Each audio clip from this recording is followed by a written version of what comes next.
Hey, I'm about to do a live show. Might even be on. You can say hello to the world. Hello, world. Sorry. That's okay. Hey, welcome to the podcast tips with Rob Greenlee show. Thank you for joining me. This is a live show, and we're coming to you as real and in person as we can. And I'm excited to have you here with me on episode 6 of podcast tips with Rob Greenlee. And I'm Rob Greenlee, and you can probably see my name there in the corner, but. Thank you so much for joining me and coming back. If you're a reoccurring kind of viewer of the program, it's great to have you back with me again. And keep in mind, toward the end of the show, we're going to do another StreamYard merch giveaway. It's basically going to be a mug and Puddles the Duck that's going to be raffled off in our software. So follow the instructions on the ticker below. Just use the hashtag the yard in the comment field in the platform that you're watching, and you will be part of the raffle that's going to go off at the end of the show. So let me trigger that here and make sure that everybody gets included in that. So go ahead and get your submissions in on that as soon as possible, and we will get the show on the road here. So I'm excited today to have a very, very, very, very special guest. It's a gentleman that I've known for many, many years, even back to the days when I worked at Microsoft and worked on the Xbox and Zune platform. And he's been a very active member of the kind of content media landscape. And so I feel really lucky to be able to have him on the show today to kind of share his experience and expertise in how he's worked with media at large media companies and small media companies over the years, startups, and has had really a unique and pioneering path in the digital content world, spanning over multiple decades, kind of like myself, and has really been at the forefront, I think, of video content innovation. Is the former CEO of a company probably many of you haven't heard of before. It's Revision3. And he's been the CEO and GM of VidCon, which I'm sure most of you have heard of, and it has a newsletter out there too called Inside the Creator's Economy. And during the show, I will share with you how to subscribe to that newsletter. I think it's very insightful for any content creator that's looking to create content these days, to give you some terrific insights into what's going on in the creator's economy out there, which is, I think it's an interesting time for that. And I think we shall see how that kind of plays out in the subsequent months as we're going through a tough economy. But welcome to the show, Jim Louderback. Thank you for taking time out of your schedule and joining me here and talking to me and talking to our live audience. No problem. It's great to be here. Thanks, Rob. I actually have a couple of the Zunes kicking around here in the house somewhere, but I forgot to bring them over. I was going to show them off. I have an old BlackBerry in the back, but that's not nearly as good as the Zune, which had an amazing design and is super fun. They still work too. Yeah. No, I have one here too. I got one of the last ones. And if you've never heard of Zune before, which a lot of people haven't, it was an early kind of iPod competitor that was made by Microsoft. And I managed the podcast area on that platform for about 7 years. And then it got absorbed into Xbox. And that's really got me heavily involved in podcasting, really, is when I worked for Microsoft and really got seen as kind of someone that what was really kind of helping a lot of creators and really kind of leading in an important platform in the medium back then, because Zune was the second largest platform behind Apple back then. But then they shut it down in 2014, and kind of Microsoft moved on and kind of a little bit got out of content, except for what they were doing with the Xbox back then.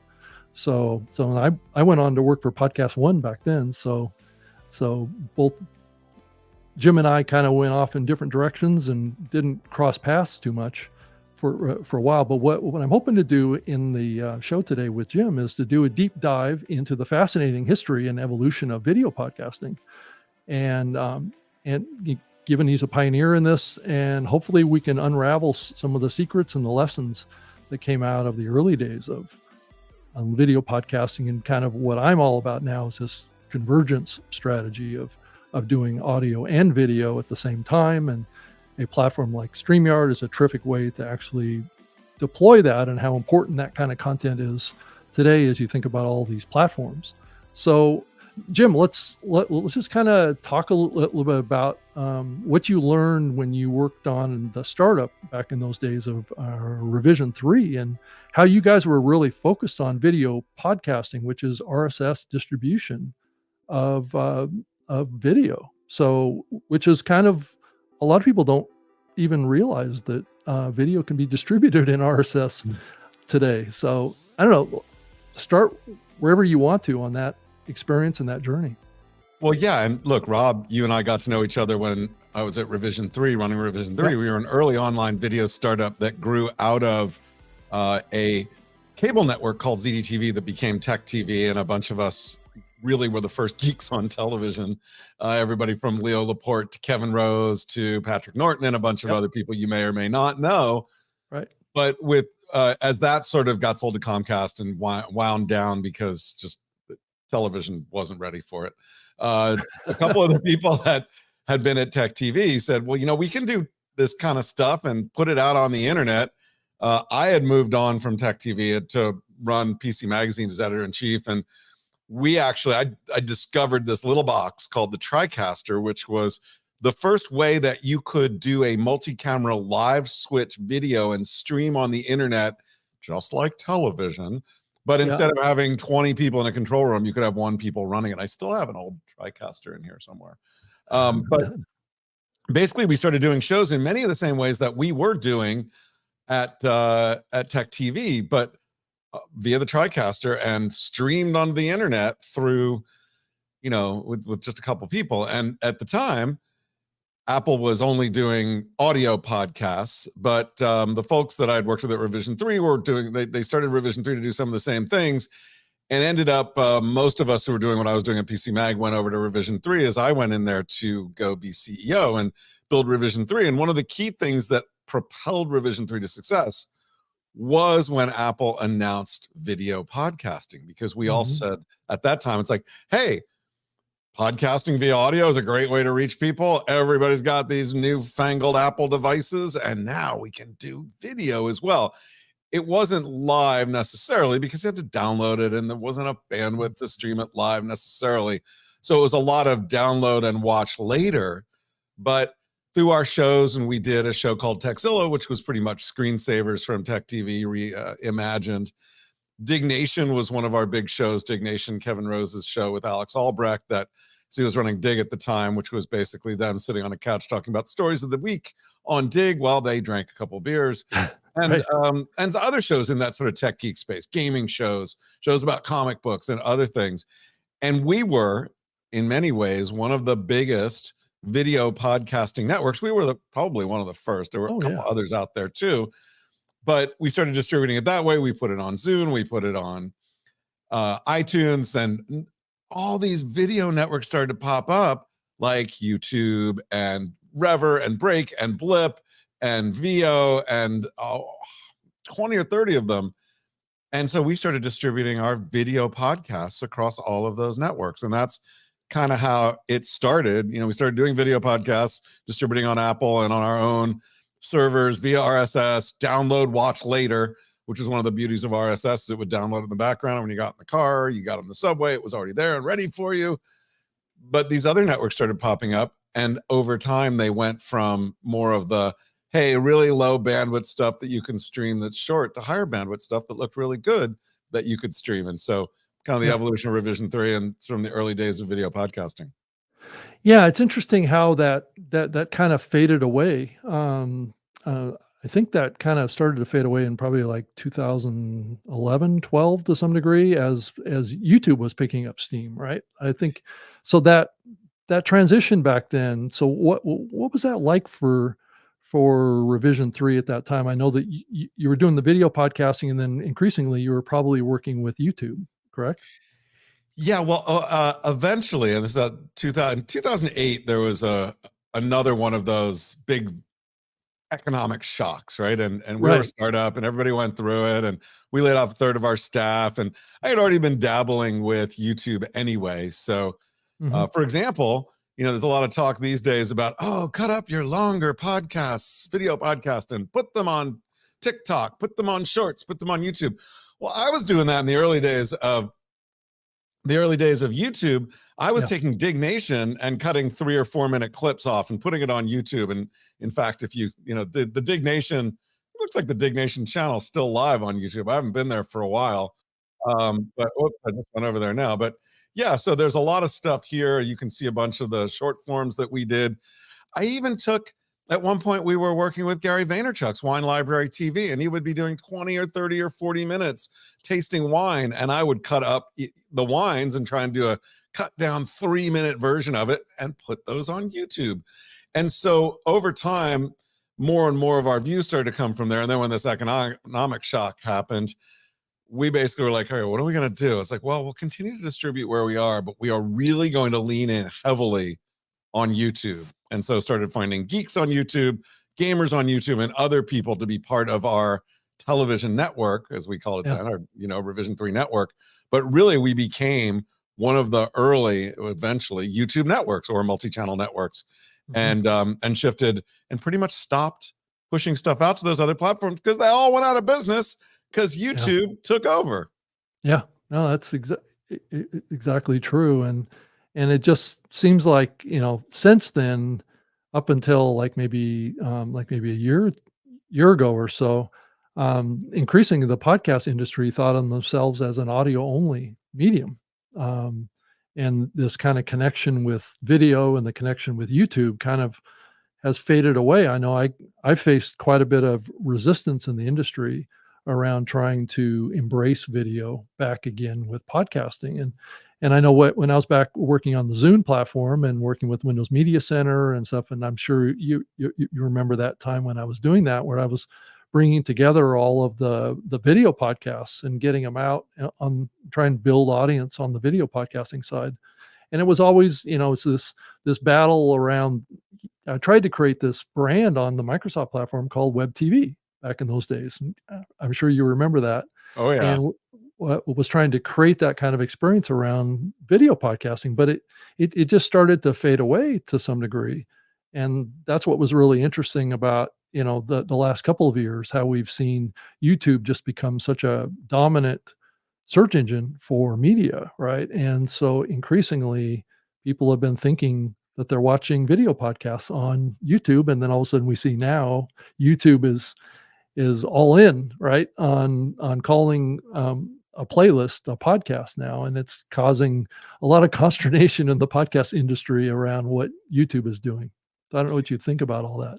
Yeah, look, and if you really want to see what podcasts look like in video on YouTube 13 years ago, go take a look at the Dignation site, which is still on YouTube. Scrolling through it, a lot of the stuff I put up there's still there, short and long form.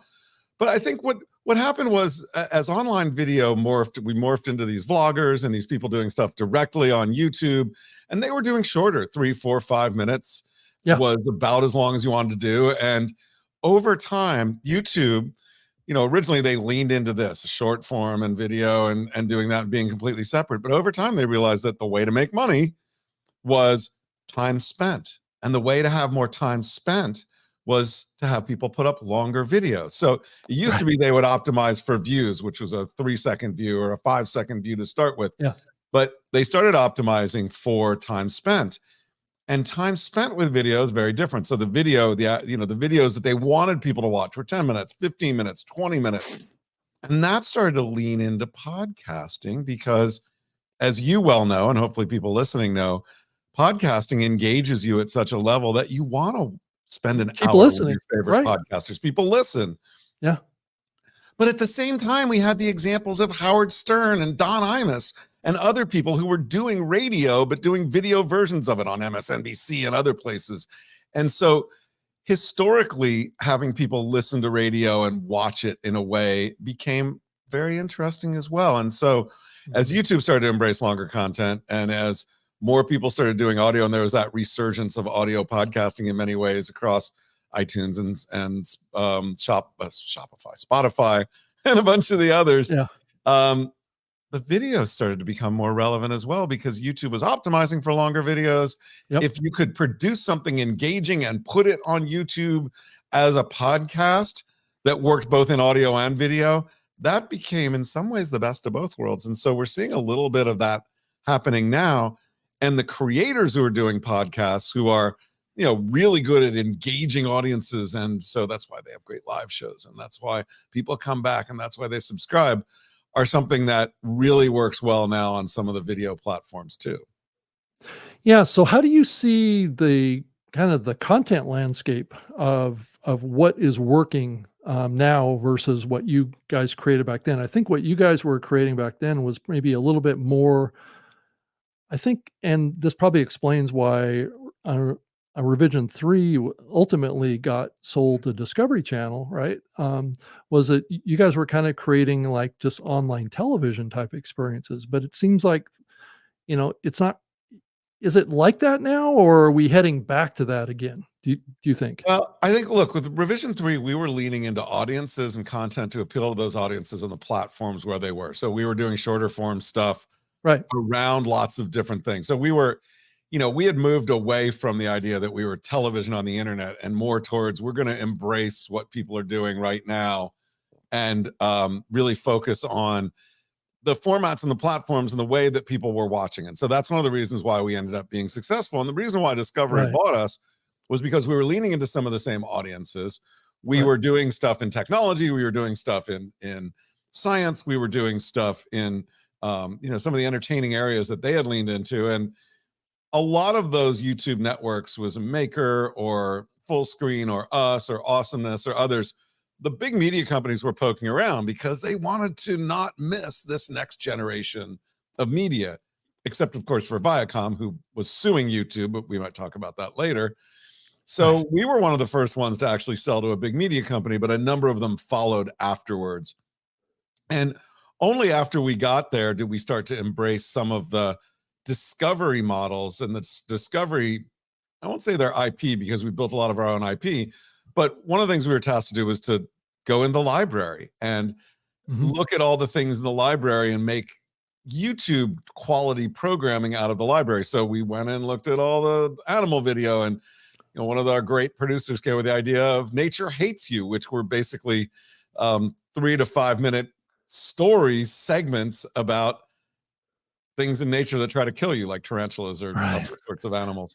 And we started a daily science news show that was short called D News. And, we took that up to 1 million subscribers super quickly. And so a bunch of other things there.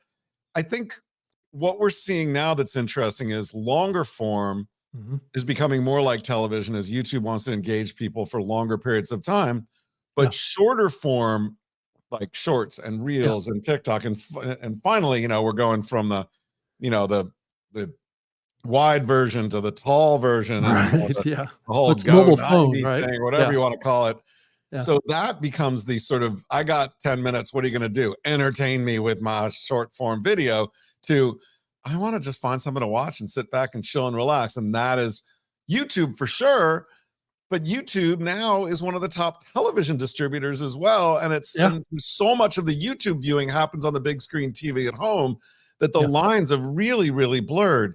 And that also, as those lines blur from both a viewership perspective and a device viewing perspective and a celebrity perspective, podcasting and video podcasting are becoming part of that mix, where you can shift in some ways on the spectrum between audio only and video only. I mean, you look at what, you look at Amy Poehler or some of the really interesting folks out there, what they've been able to do on podcasting, and some of it's video. And, so it's just media more and more is not a this or that, but it's a spectrum, and you figure out where you sit on that spectrum, and audio and podcasting and video, to me today, fit on that spectrum. Whereas in the past, they were very separate and distinct.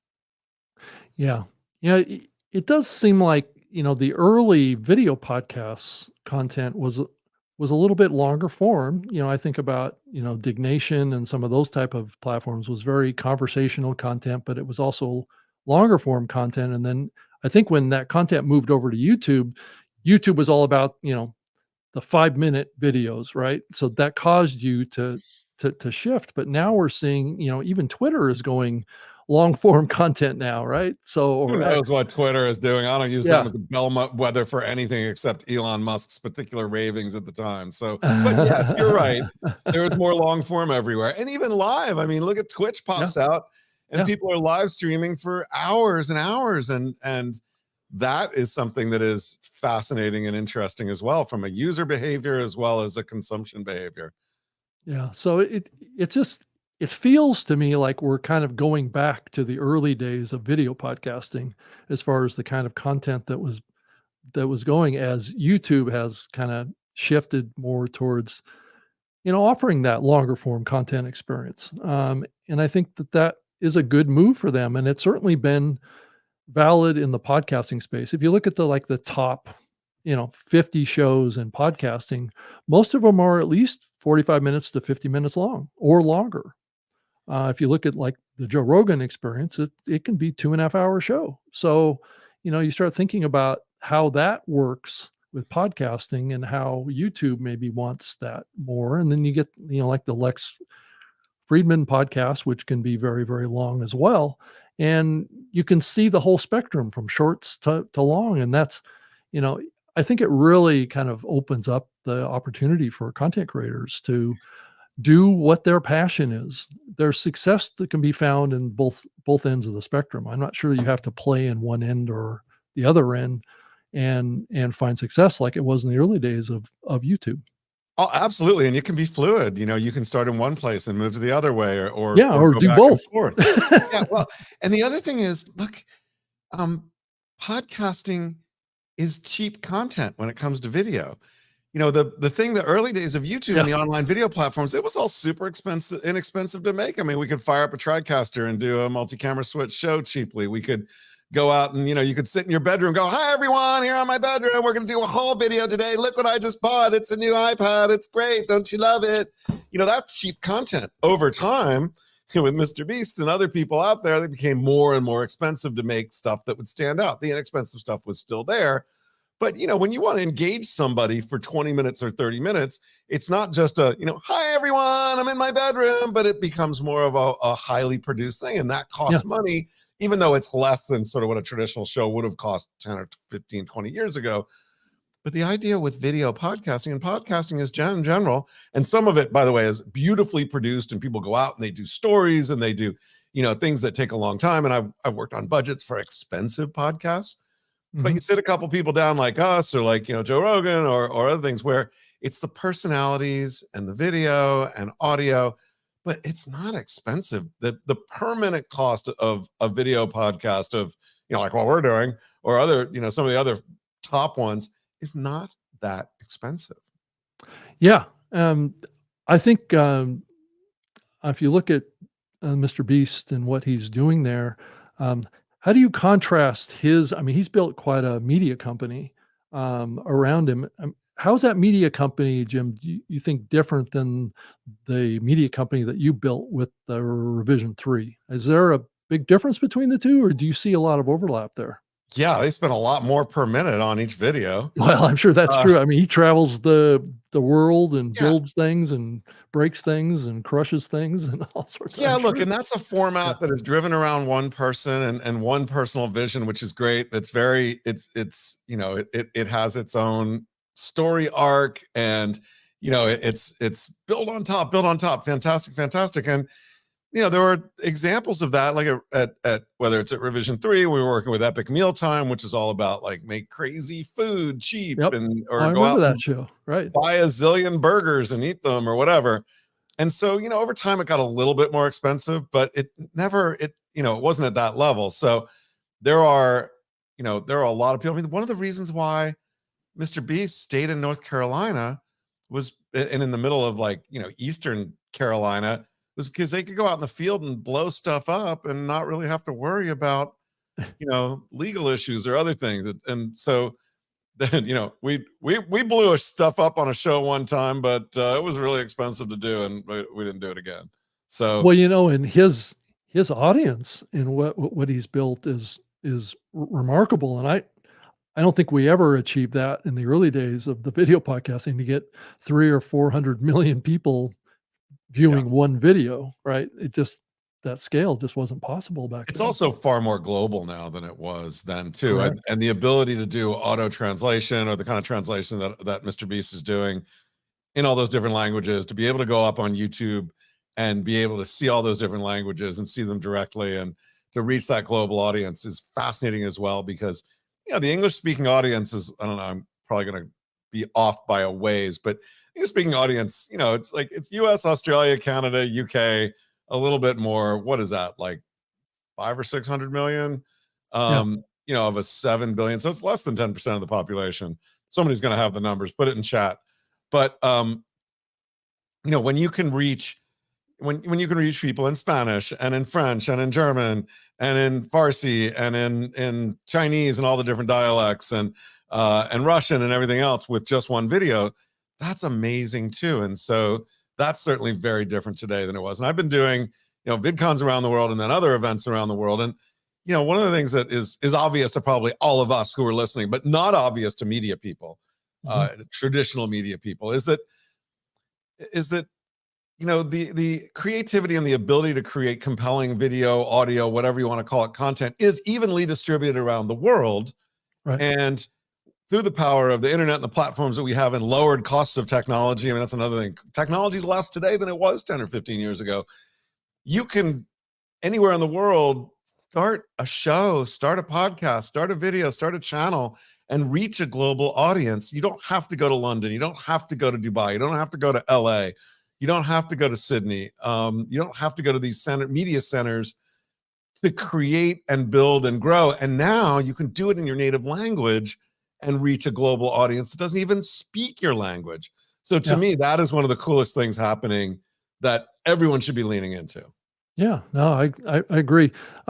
John had a good comment here. It said, my average show is 90 minutes long, and the longest that he's ever done is 3.5 hours. Do you think that we are at that point, Jim, where longer form content? I mean, obviously, it's more difficult to drive value to short form content. Longer form content, you can get into depth. You can actually have conversations that are meaningful, and why do you think we have kind of stretched to the ends of the spectrum of where success can be found around duration? Well, look, first of all, it's, long form is great, but you can also bore the crap out of people too. So let's be clear. Yeah. And I do wonder about this show too. I mean, if I have more, if I have comments in here and I pull them up on the screen and I talk about the comments, it can kind of take the conversation that we're having in a different direction. So it does create this tension in the show around focus and driving that value. But if the focus is around interactivity, that's the interesting part for me as I think about live. And I know we haven't even got to that part yet, is how live plays into this, even on the on-demand side. So, and that interactivity of audience engagement and connection. I've been putting up, if you're listening to the audio on this, I've been putting up comments that are coming in from the viewers of this, and it creates a different feel, I've done a lot of pre-recorded podcasts over many years, and it's always missing this piece, and I've always enjoyed that. So I know that you didn't do a lot of live back in your Revision3 days, but I think you did a little bit. Well, right? we can talk about live, but I mean, back to your point about length. Yeah. Some people are better at longer form. Some people are better at shorter form. There are some people who work really well on TikTok in that, or shorts in that 60-second framework of telling a story that quickly. And that is an art. There's also an art to being able to do, like what John's doing, 90 minutes, longest 3.5 hours. There's an art to being able to engage at that level and keep people going. So again, the nice thing about the technologies that we have, whether it's YouTube or Rode technologies or other people, is the cost to produce anywhere in the world and distribute is so low that you can find an audience and do great stuff. And if you're good at short form and want to edit it and do that, that's great. If you're good at long form, you can find an audience too. So I think the opportunity has now been opened up to everybody, and we see auteurs pop up at many different lengths of their content. Yeah, I think it's up to the creator of what they want to do too. I mean, and what they enjoy, what their skills at. I mean, I think it does take a certain different kind of skill to do live than it does pre-recorded. I know I mean, there's a different energy there. Well, live's another thing. Like I started doing Right. live television back when I first started doing television. Most Yeah. of it was live. When we started ZDTV, which became Tech TV, we did most of our stuff live because it was less expensive than than recording it and putting it out there. And so, and because we put geeks on television who'd never really done TV before, I always found live for most of them was better because there were no do-overs. There were no, oh man, I made a mistake, can we restart to roll again? I'm like, no, you're live, just keep going, it's fine. It's much more authentic and real. And it also tends to clench whatever part of you clenches up when you get a little nervous, and that does a little bit better, I think, too. So and look, as I talked about in the early days of Revision 3 and what we were doing at PC Mag with video, live was not necessarily an option because unless you wanted to go at like QSIF size, right? 320 by 240, which is like really tiny and you can't really see anything. And so you could do live there, but in the end, pre-recorded was better because you could be at SD or HD. Now you can stream live at 4K at 1024p. And so technology has allowed us to do things, and globally, we found people who are really good at taking advantage of technology's advances. Just like when we get into more interactive and immersive worlds, whether it's Roblox or Epic or Metaverse or whatever, we will see new auteurs and entertainers take advantage of that format. Yeah, it's going to be interesting. And then 360-degree video is something I've been playing around with too, to some degree, and it does kind of make you wonder what the Apple glasses, augmented reality VR glasses that are going to be coming out in the coming years, how that's going to impact the video consumption and formats and experiences around that too. So there is some revolution coming to video, I think, and those experiences. And I'm just curious what that reaction is going to be on the part of content creators. I think it's going to open new opportunities and new ways of creating content that we haven't seen before. Yeah, but I think we'll see the same thing happen with, with online video and YouTube and TikTok and things like that. Is the people who grew up on television, to large part, were like, oh no, I don't get it. This is so new and different. Push it away, push it away. I'm not native to it. Right. Whereas the people who grew up with it and were native to it were the ones who became this. I mean, you can bring up Mr. Beast, but you can bring up Emma Chamberlain. You can bring up so many people who did really well in this space. You can bring up PewDiePie. You can bring up who basically grew up with it and they were native to it and they became the experts. Well, the person who's going to be native to these immersive 3D formats probably just graduated middle school and has been like on Minecraft or building like little experiences on Roblox. And that Mr. Beast is out there. It's not going to be Mr. Beast.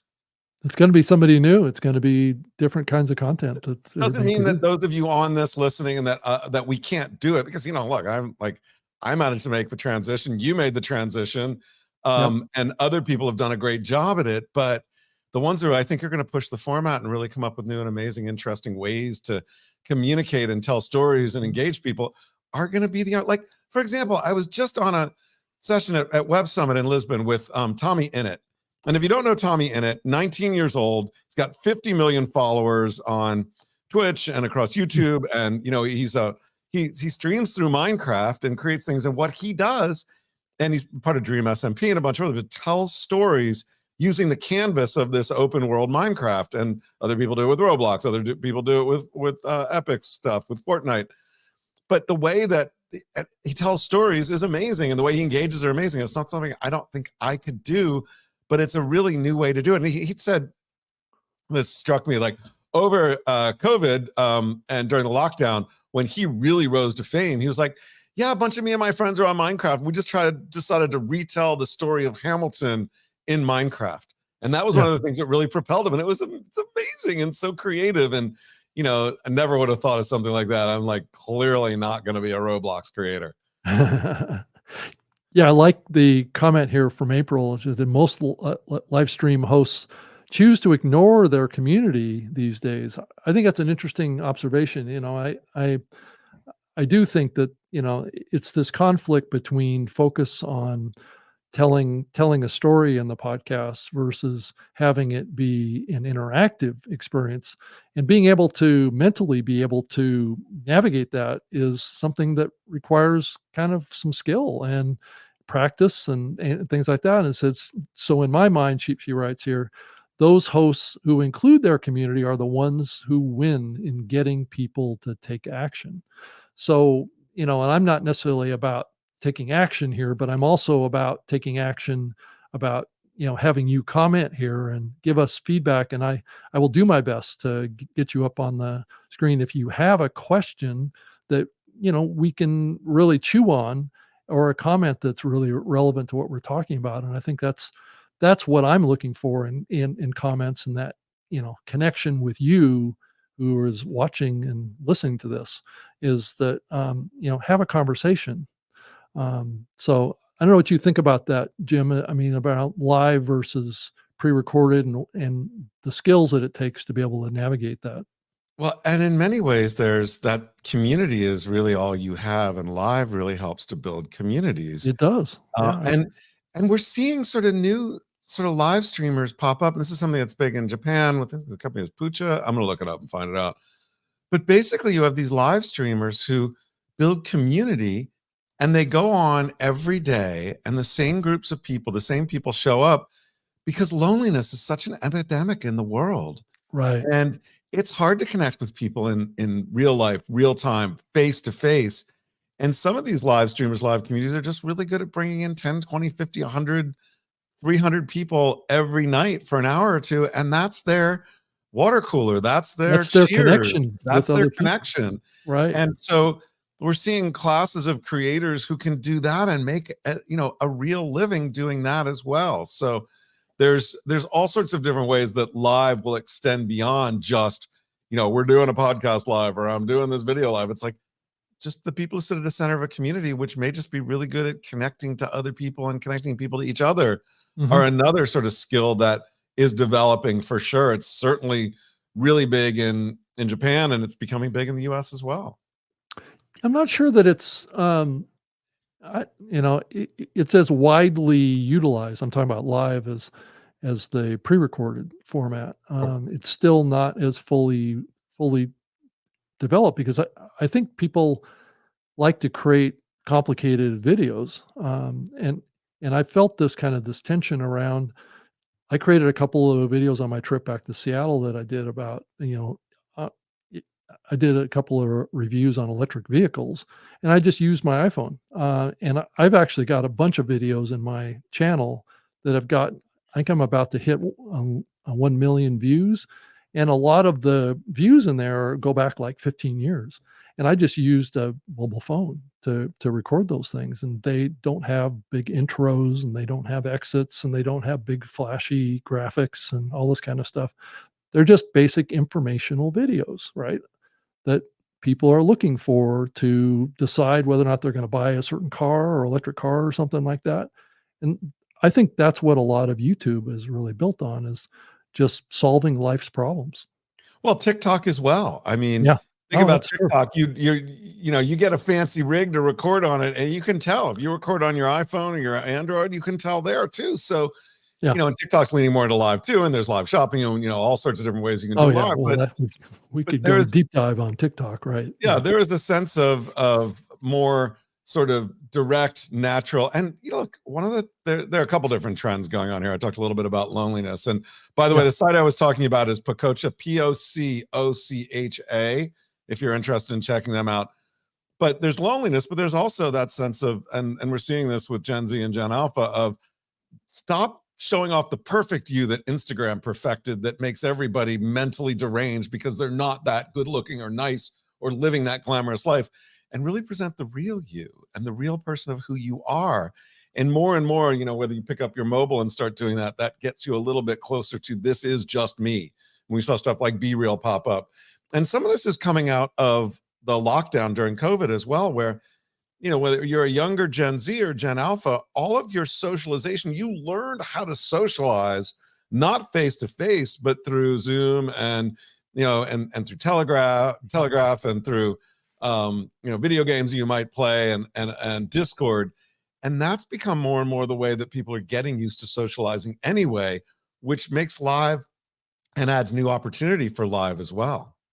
Yeah, I think I know what's your thought. Are we going to see a lot more live as we look to the future? I know that there was a big announcement about TikTok doing this e-commerce play where creators are going to be able to create videos in support of their new Amazon competitor that's trying to sell merchandise, and it creates.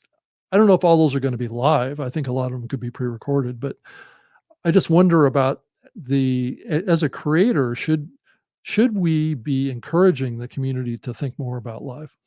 I think we should if people want to, right? Yeah, well, like I said, they're obviously different it's types always of their creators. choice, right? Yeah, there's always going to be a place for pre-recorded stuff that's really beautiful and wonderful, but live does give you a chance to talk to your community. You do a great job bringing your community in. That's absolutely a great, and the people who do a really good job with live stream shopping bring their community in. An OG friend of mine from the space, Max Benader, who used to manage Toby Turner, Tobuscus, and a bunch of other people, is now running a live stream shopping enabling app. It helps people, creators and other people, go live on TikTok and other places, called Orca. And I've seen his, he goes out at various different events with TikTok and other people and brings in a couple of creators, and they bring in a brand and they do live stream shopping and show it off. And the best ones are the ones that are really engaging and interesting, that show off the products, but also bring the community in. And it's like, community's like, oh, I want to see what that bag looks like from the bottom. Or they call people out and go, hey, thanks for buying that, June. That's great. You're going to love that. And let me know what you think. That sort of interaction, it not only leads people to fun stuff, but it makes people feel valued, like they exist. And we all want to be validated. Yeah, and I'm trying to play around with a new platform. It's called Braid It, and it's basically a video commenting platform. I'm probably here in the next week. I'm going to prompt my audience here to submit in advance, kind of like short 30-second videos that I can play during the program that has a question or a comment or something like that could be used as well. So I would love to incorporate kind of more video stuff, but being able to. Rob, I love that idea. I'm smiling because I was the one back in 1999. I think I did a deal with 3Com when they had these 320 by 240 video cameras. We did a deal to create the Tech TV VidCon Netcam network, where we gave 10,000 of these cameras away to our audience, and we were the first ones to put fans on TV. We did call for help and screensavers. We'd have people call in on the Netcam network, and you could see them and hear them for the first time. And so I love what you're talking about, because it's kind of the same thing. It's like, don't just let me write in text, or do an audio call in. Hi, this is Jim on the phone from Texas, but put their video up. And I love that you're thinking about doing that here too. I think it's great. Yeah, it's just a matter of kind of doing it in a way that doesn't I think it's a balance, right, of what the video is too. I mean, there's always a risk, and I know some of the viewers of last week's show kind of commented about this in the comment, was that there's a danger of opening it up to video comments during the show and then playing them without reviewing them in advance, right? So you're gonna need to hire someone to come in. Your exactly costs go up. You're gonna have someone running your. I'll have to talk to StreamYard and see if when their team can come in and kind of moderate that. Well, you got to wait till StreamYard has that feature and function, then they will. Yeah, no, I think it would be terrific. I think it would be a great add-on to what they're doing with text, because I think it does. I mean, I love this kind of capability of being able to bring in comments like this from all of the streaming platforms. And I think it looks great on the interface. I love the way that you can just say, look, we like what Wonton wants to say. We're going to pop that up there so people can see it. Or Norma, and by the way, Norma's point on making the live show watchable, absolutely. But, some live stuff isn't meant to be watched later. It only exists in the moment, or you think about it in the moment. But, definitely if you want replayability, think about it. Don't just go up there and start babbling away. Maybe have a rundown. Television was good for some things, and some of it was rundowns and planning breaks and sections, and and being able to do that and think about the flow as well. So, and that takes a skill too.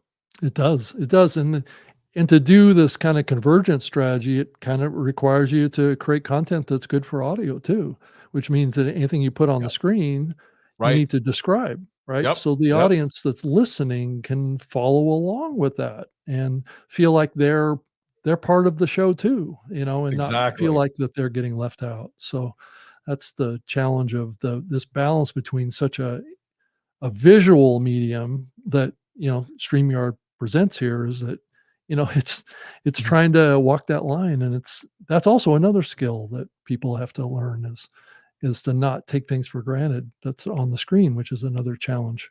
Yeah. Yeah, for sure.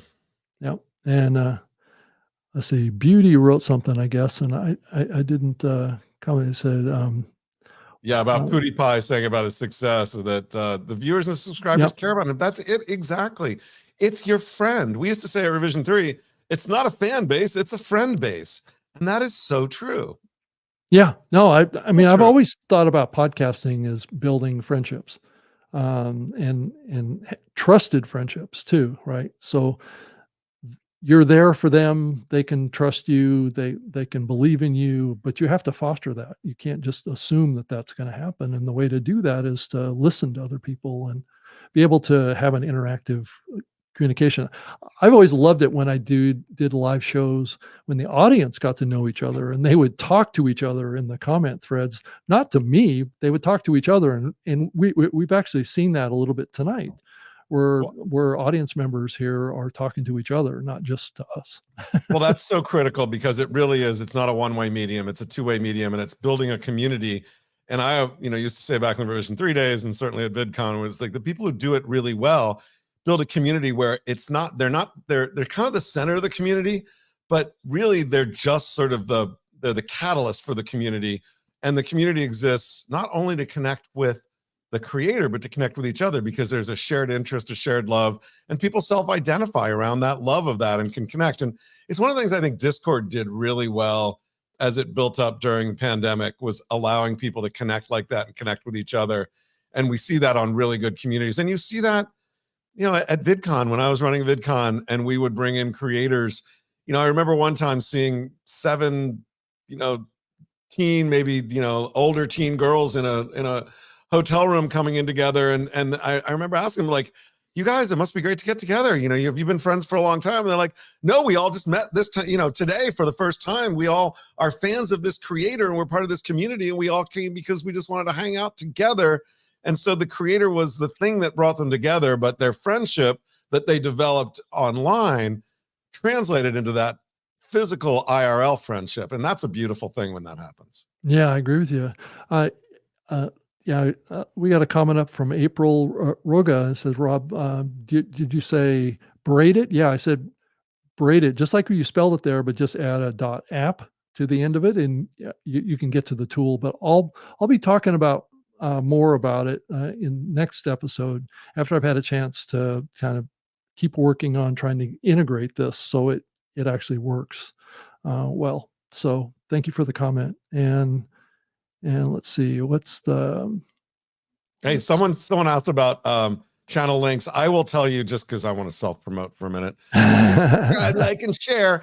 But if you're on LinkedIn, and if you're not, you should be. If you're on LinkedIn, just search for me. It's Jim Louderback, but JLOUDERB is what I am on every platform. And Inside the Creator Economy is the newsletter that I do. It's the best way to subscribe right now is through LinkedIn, although you can also do it on my website, louderback.com, and you can get an RSS feed there as well if you want to. But weekly, free, all about the creator economy, news, what you need to know, et cetera, et cetera. So yeah, there you go. That's where you can find my stuff. Jim, I got you covered. I love that. I know, I see. Well done.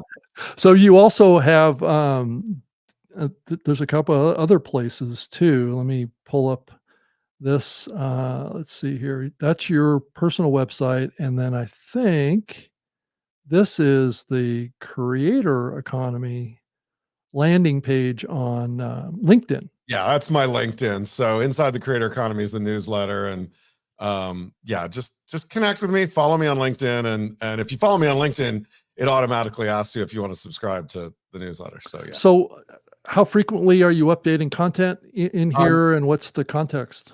I put it out weekly. It's basically news and insight about what's going on in the creator world, YouTube, TikTok, podcasts. In that newsletter, which is the one that went out on Monday, I had a story about audio, which is doing something heinous.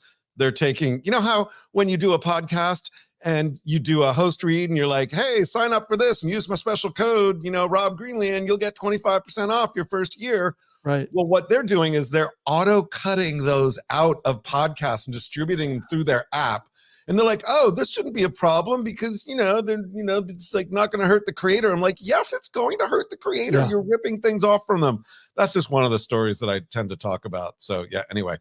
Yeah, I think it's an interesting topic because I think that platform that you're talking about was actually going to charge listeners $5.99 a month. Yes, they are, and they're like, oh well, for creators, here's what you can do. Talk to us about it. We can do a joint development thing together where it's like, wait a minute, you're going to steal from me, and then I've got to do a deal with you to get my money back. Part of it. It's just I find those things. I'm a creator. I've worked with creators. I've built companies for creators.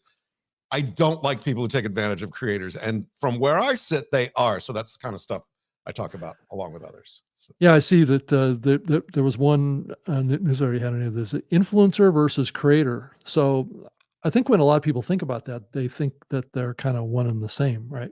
Well, they kind of are. I mean, sometimes my images and are, I want to get comments. I want to get people thinking. Right. So those are good things for people to take a look at. But and I generally what I do is I'll comment on 4 or 5 stories that are happening and talk about what's going on. And then I've got a lot of links to other stories. Generally, you can have up to, I don't know, sometimes 30 or 40 stories that I highlight. And they're things that interest me and I think are happening. And I think other people that are in the creator world, whether they're creators or they're running content companies or they're media companies, technology companies, working with creators, for creators, listen to creators. It just keeps you up to speed on what's going on. You get my own opinions and you can comment on it. And I'm, by far, I'm not always right, but at least I hope to make people think.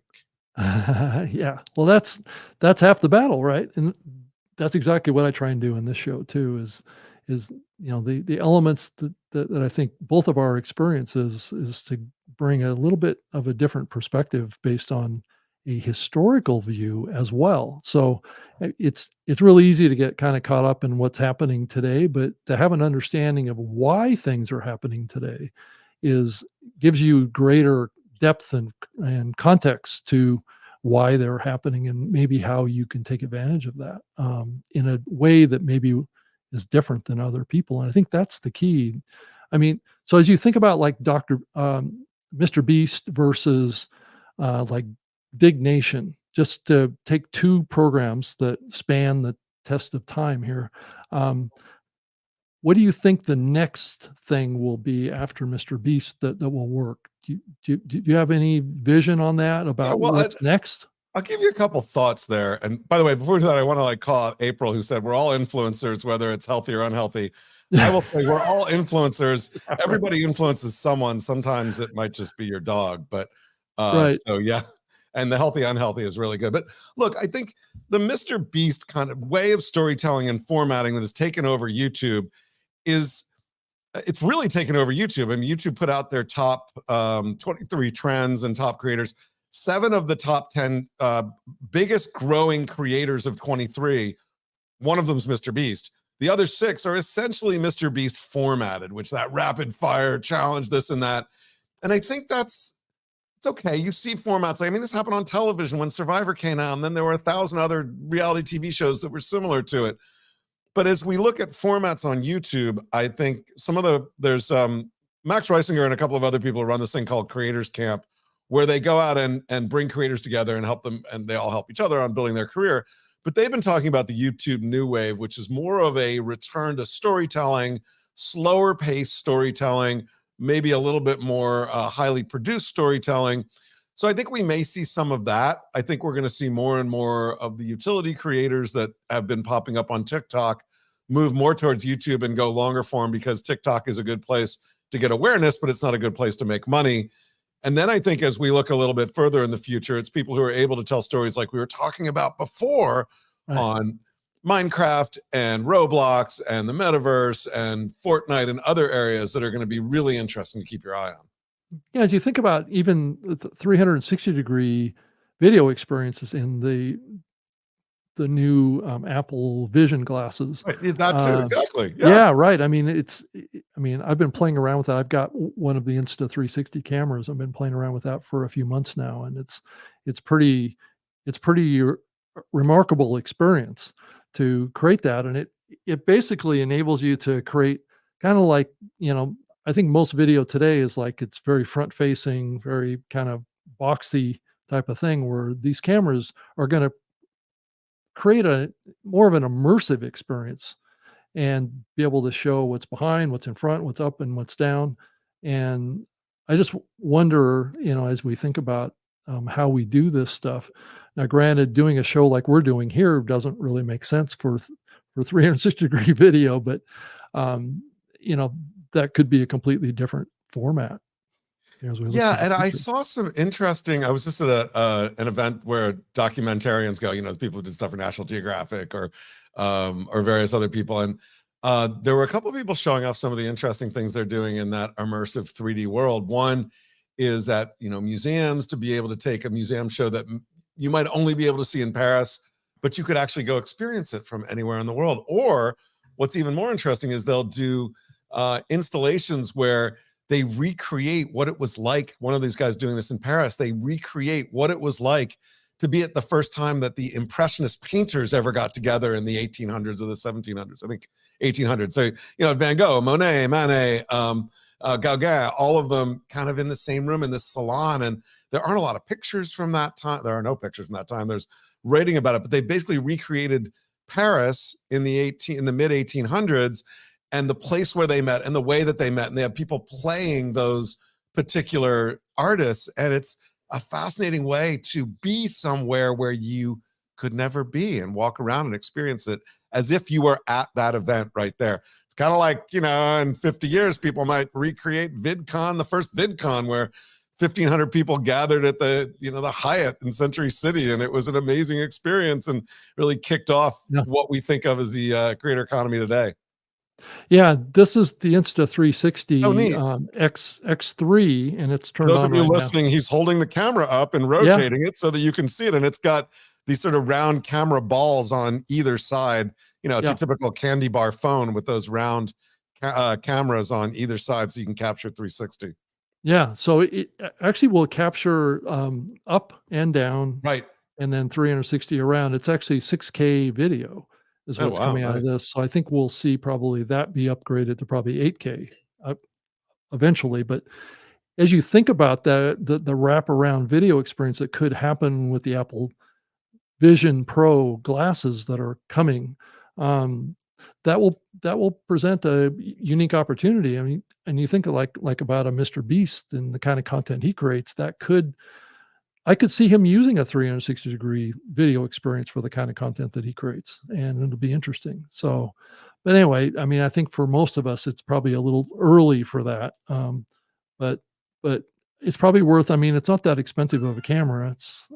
But I guess it depends on your budget on that. But it's like Yeah. $400 for a camera, but that's not too far out of the realm of any good camera today.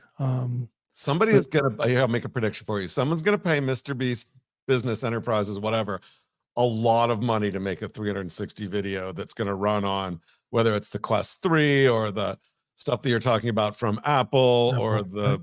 the glasses, I think the Ray-Ban glasses coming out from Meta. So someone's going to pay them to do that. And that's going to be interesting to see. Yeah. I'm not sure how soon that's going to be happening, but I know that the glasses from Apple are still a little expensive. There's a time between now and some point in the future where it will happen. And so I learned this from a technologist at Microsoft. He said, look, do you think this is going to happen? I'm like, I don't know. And he said, can you imagine a point at some point in the future, forget about how many years, where it happens? I'm like, yeah, sure, I see that happening. He said, well, now it's just about when, right? And how we get from point A to point B. So it will happen. Just, is it going to happen next year? Is it going to happen in 10 years, 50 years, 100 years? I don't know, but it will happen.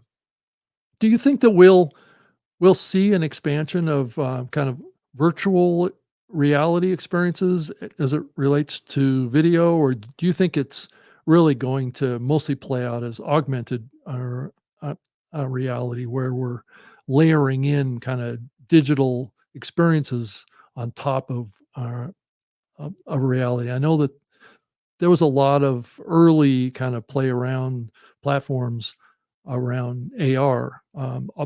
Augmented reality is really the only thing that has really kind of stood out.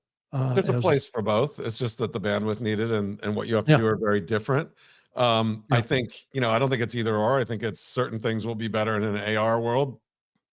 yeah, Certain things are better in a virtual world. When you're walking around, you want a heads up display or other things. That's going to be something that'll happen in AR with the yeah, processing required to sort of inject digital elements into what your eye sees normally is really, really complex. I mean, this is why Magic Leap failed, because they were able to do it at some level, but it's like seeing a 2D world interspersed on top of your natural 3D world.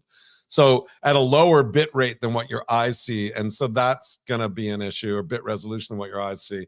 We're already seeing these virtual 3D, immersive VR worlds out there. You can do, Roblox is on the Oculus Quest 2 now. hmm And so you can do some of that today. It's just, how do we get from the early adopter, blocky, not a great visual experience to one that feels like reality? And so both of those will develop on their own timelines and have different use cases. And both of them will offer different kinds of opportunities for creators to tell stories. yeah. I think so too. It's going to be interesting to see. Is there any? So as we think about kind of wrapping up here a little bit before we get into the giveaway, and definitely enter the yard into the comment field, and it's hashtag the yard, and that'll get you entered into the giveaway for a StreamYard mug and a Puddles the Duck that we will mail out to you, and you too can put it on the shelf behind you, if you want to, or Puddles the duck.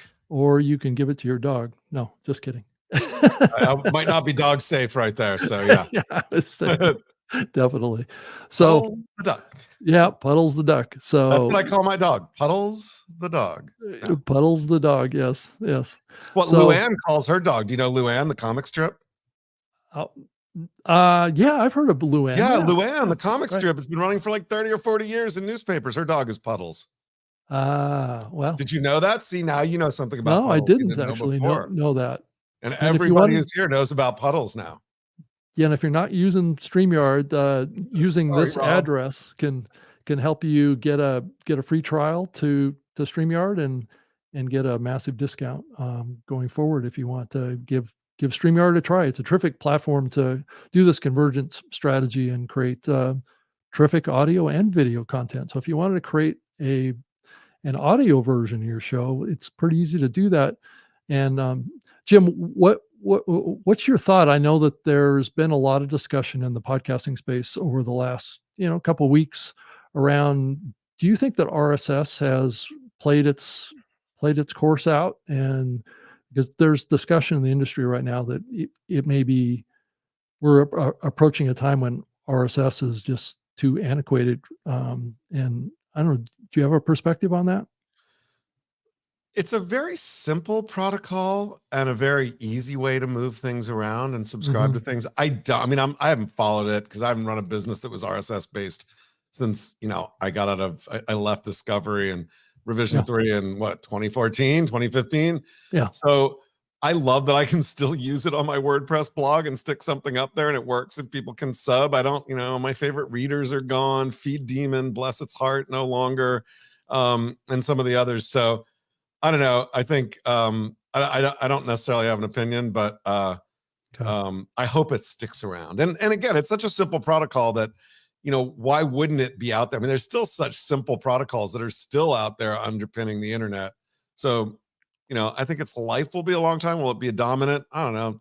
There's always new technologies to replace old. Well, and I think that there's this tension right now, and I think YouTube is really in the middle of it. Of maybe through their support of podcasting, they're putting a spotlight on the development of proprietary platforms taking a significant role here. I mean, you think about Spotify is through their Spotify for Podcasters platform is making RSS optional. Mm-hmm. Yep. I would love to see RSS kind of extend itself, and there is some efforts on the part of the industry to do what's called podcasting 2.0, which is I was just going to say it's an RSS 2.0. I hadn't heard about it, but I could have called that one. Yeah, right.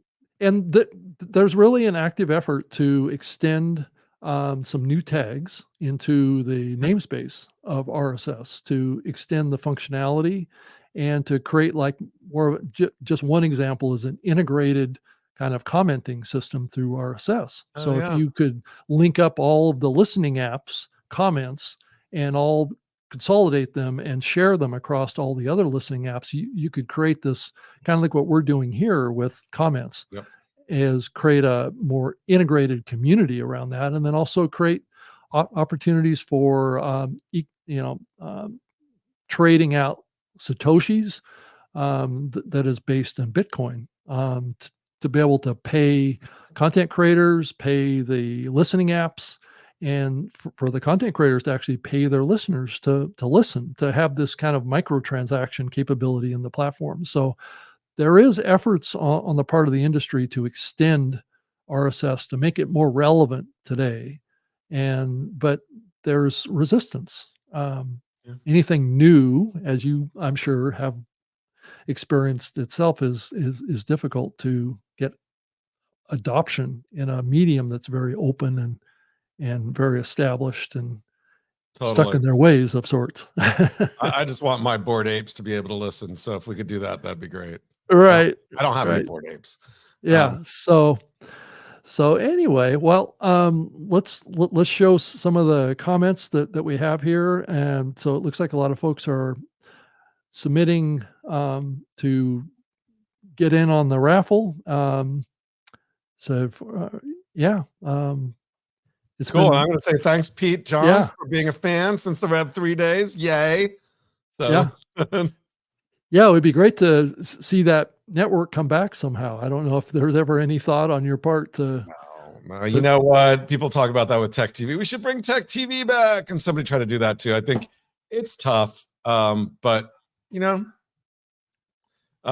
there's all this new stuff that'll come out too. Yeah. So Christopher asked a good question. Do you feel that the audio downloads from StreamYard are comparable quality to recording locally? Well, StreamYard supports local recordings, so you can actually, if you enable that in the interface, you can actually get local recordings from your guest and yourself.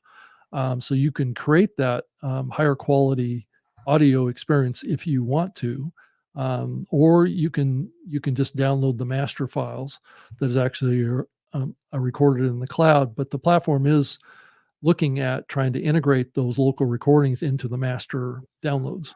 So if those are available, so sometimes they're not available. So it's just a matter of having the platform be flexible enough to be able to embrace that. But I would expect to see that coming in the future at some point. I can't make any announcements on that, but that's something.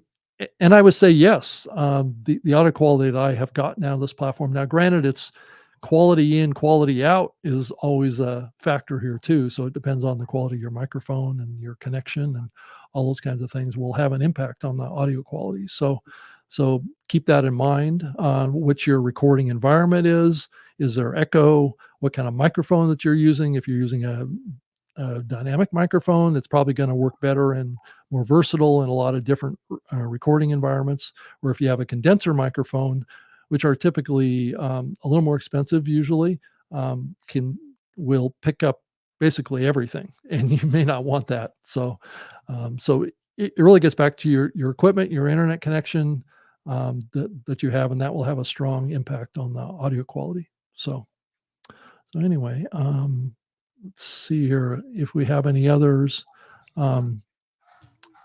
Say that was okay. I think we've gotten through most of. This is the first time watching your live stream, watching from Philippines. Thank you so much, Jeffrey from joining us from so far away. I appreciate it. Yeah, and Jeffrey, there's a possibility that come May, I might be doing another event in the creator space in Singapore. So if you ever want to come to Singapore, keep your ears open on that one.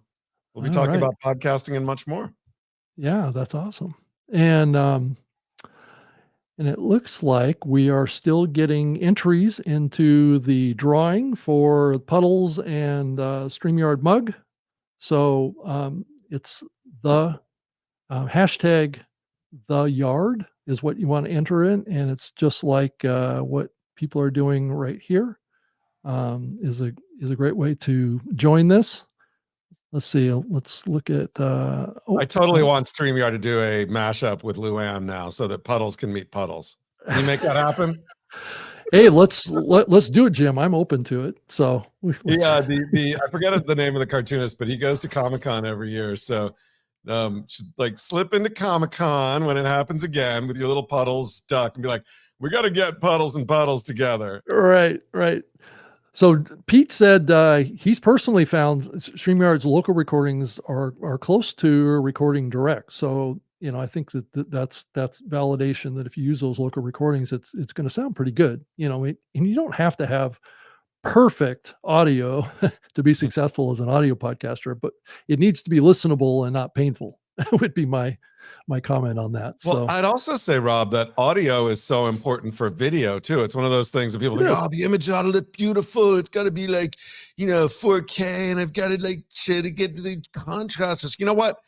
If your audio sucks, no one's going to look at your beautifully rendered video. So audio quality is so important, not just for audio, but for video too. Yeah. And I think as you think about broadcast TV, and maybe you can give some context in this, audio oftentimes was kind of like not the priority, right? On the broadcast side for many programs that I listen to. I don't know. I'm sure with your Revision3, that was always an important piece. Well, it depends on the signal's quality as well. And when you were just sending AM radio around, right? And had low bit rate or whatever, not bit rate, if it was analog TV, but the spectrum available was really tight and narrow and not deep, then why would you need really important audio? But when we went from SD to HD, I don't know the specs, I should, but I'm pretty sure audio improved as well. We went from mono to stereo. And so there was always a lag because you spend all this money to build a studio and then you're like, wait, I got to replace everything. And so oftentimes they replace the video before the audio.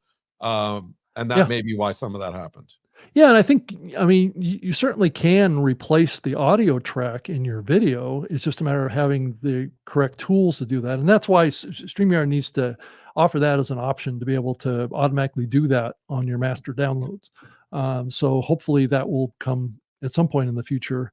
And Natasha writes, I've used StreamYard for podcast recordings and include the visualizers. Not sure many people use it that way. It's simple for me, and the local recordings feature has been helpful when using a Logitech mic. So it does work to do this. It can be a little bit challenging to swap out the audio in a video because you have to get them aligned properly. So the audio doesn't come out, when your mouth is out of position from what you're saying. So it can be a little bit of a challenge, but some of the tools have the ability to synchronize those things, like Adobe Audition, and some of those have those kind of abilities built into them. There are also some nice AI tools. The Adobe Podcaster one, and Descript has one called Studio Sound that really can take your audio, and even if it's a little crappy, like I've done stuff with my cell phone and popped it through Studio Sound and Descript, and it can make a big difference. It can make it sound a lot better. So I think the Adobe podcast version is actually free. Yeah, it is. Actually, you just drag and drop the audio in there and it processes it and spits it out. It does the equalizing and boosting of the audio, which is really important. And it oftentimes doesn't get talked about, is the level boost that a podcast audio show should have. Yeah. Oftentimes audio is too quiet in the podcasting space, because you have to keep in mind people are listening to this audio in a lot of different environments, right? They could be on a bus, they could be on a train, they could be on an airplane, and there's a lot of noise around them. So you have to have adequate volume to the audio as well. So keep that in mind. And there's tools that can boost or what's called level your audio to get it up to an adequate level for audio consumption. And Yeah, that's normalizing important. is really important. Also compression sometimes, so that you Compression can too. bring your lowest lows up, so that, you know, when your voice goes like this and all of a sudden you're talking really softly, you talk really loudly. Well, especially if you have a guest, Actually right? bring those Yeah, together. yeah. So. Yeah, if your guest is a lot louder than you are, or Right, you're a lot exactly. louder than your guest, right? It can create this kind of like where the audience is riding that volume up and down during your whole show, Well, and I don't and think you that's a want to really do good that. reason to do stereo recording. I'm not sure. Pretty sure StreamYard will let you do that, right? It'll Yeah, put it one does. guest on one side and one guest on the other. Yep. But then you can control each. I mean, there's lots of stuff you can do in post, right? Yep, that's true. That's true. So, well, let's see here. Spot on, Jim. I've shared 720p webcam video, and folks find it totally acceptable. You know, echoey audio is not so great. Absolutely. Could not agree more, Pete. Right, right. So anyway, well, let's jump in. I know time is running away from us, and I know everybody's anxious to get their Puddles duck in their email or Get their your puddles mailbox. here. Get your Right. puddles here. See, he's got a happy smile on his face. I like the puddles. Puddles is great. Puddles got headphones on too. Right, right. So let's pull that up, Go and puddles, we go. will Go puddles, go puddles, get go, it puddles, done go. here. So let's. Want a drum roll? I'm going to play it. I want to play a little bit of I don't have music a in the drum roll. background here. All right. So we have to do something like that. So, you know, we create a little suspense, but it's actually fun. So let's add it to the stage. And I think we're up to 36 entries. I love it. 36 entries so far. And if you wanted to get in there and add hashtag the yard here at the last minute before I draw the winner here, jump in there really, really quick and get it done. So, but it looks like we're locked at 36. So let's go ahead and hit the button.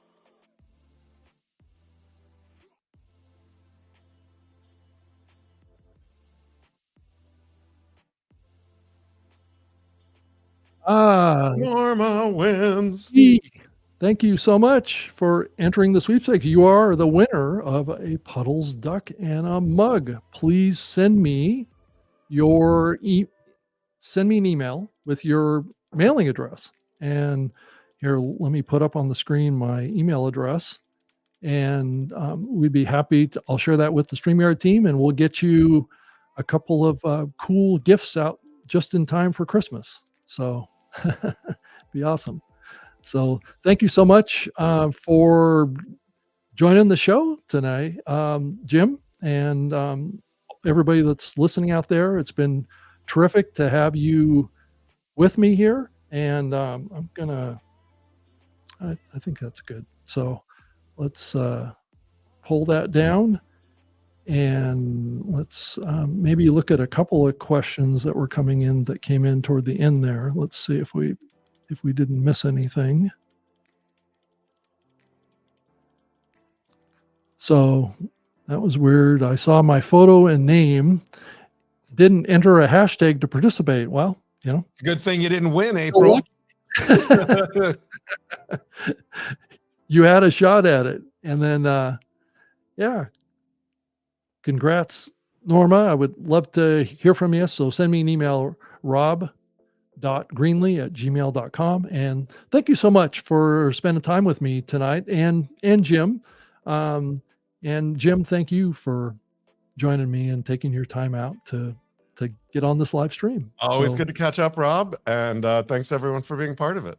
Yeah. So how can folks keep up with you? What's the best place? Yeah, I know. Go to LinkedIn, connect with me on LinkedIn, read the newsletter.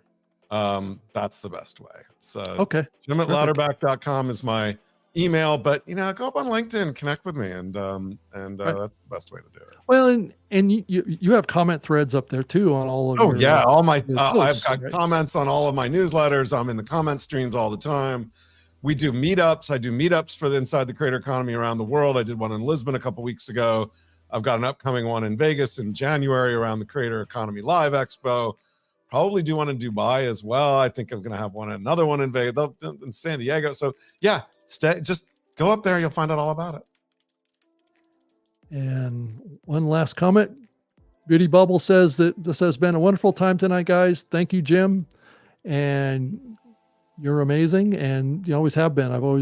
I really always have enjoyed talking with you and spending time with you. And it's the same with everybody that joins me. There's a lot of familiar names tonight that spent time with us here, and I appreciate you taking your Thursday night to join us. But thanks, guys. As a Patriots fan, I'm going to go watch the Patriots game now, but it's going to be miserable. So I'll probably think more fondly about this than that. But I got to watch anyway. So all right, right. Thanks, sir. Thanks. Great community. Great hanging with all you guys, and let's do it again. Okay, that sounds great.